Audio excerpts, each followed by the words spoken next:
Johan लिखित सुसमाचार अध्याय 2। तृतीय दिवसरे गालिलीर कानारे गोटे विवाह हेला आउ जीशुंक माता सेठारे थिले। जीशु मध्य आपणा शिष्यमानंक सहित सेही विवाह को निमंत्रित हेले। परे द्राक्षारस सरीजिबारु जीशुंक माता ताहांकु कहिले सेमानंकर द्राक्षारस नाही। सेथिरे जीशु ताहांकु कहिले, गो नारी, मते काहींकि एथिरे जड़ित करुअछ? मोहर समय एपर्यंत उपस्थित होई नाही। ताहांक माता परिचारक मानंकु कहिले, से तुम्ह मानंकु जहाँ किछि कहंती ताहा कर। आउ सेठारी जिहुदी मानंक सूचीकरण रीति अनुसारे 2 वा 3 मोहणिया 6 गोटा पत्थर जहाला रखा जाइथिला। जीशु सेमानंकु कहिले, जहाला गुड़िक पानी रे भर्ती कर। सेथिरे सेमाने सेही सबु पद पर्यंत भर्ती कले। आउ से सेमानंकु कहिले, एबे काढ़ी नहीं भोजर अध्यक्षक निकटकू घेनी जाओ। सेथिरे सेमाने घेनी गले। भोजर अध्यक्ष द्राक्षारस होइथिबा सेही पानी की चाखी ताहा केउठारु आसिला एहा जानि नथिबारु, किंतु जेउ परिचारक माने पानी काढ़ीथिले सेमाने जानिथिले। बरंकु डाकी कहिले, समस्ते प्रथमरे भल द्राक्षारस देइथांती, आउ लोके माताल हेला उतारे मंद दियंती। तुमे ए पर्यंत भल द्राक्षारस रखिअछ?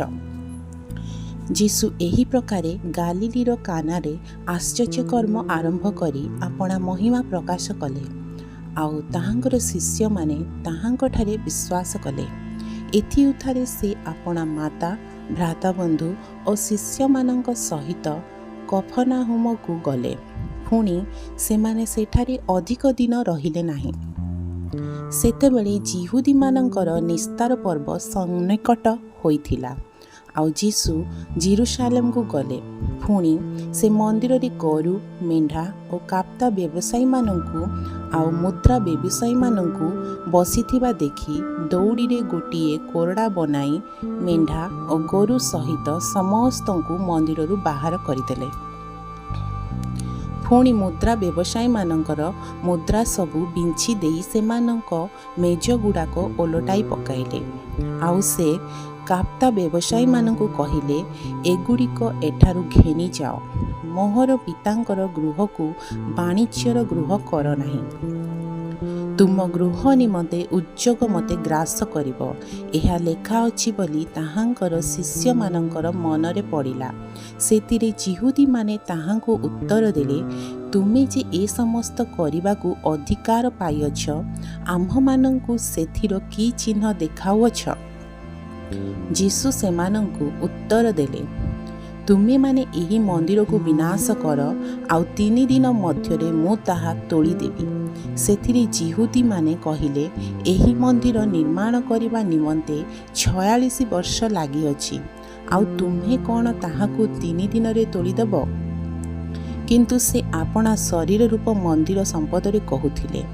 एणु से मृत्यु मानंकर मध्यरु उत्थित हेला उतारे ताहांकर शिष्य माने से एहा कहिथिले बोली स्मरण कले। पुणी से माने धर्मशास्त्र और जीशुंकर कथित वाक्य विषय विश्वास कले।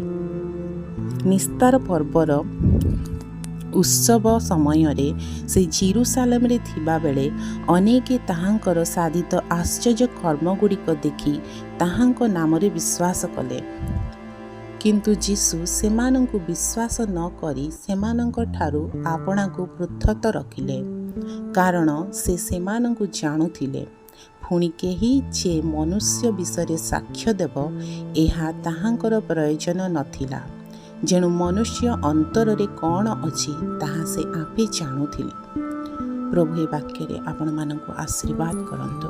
आमीन।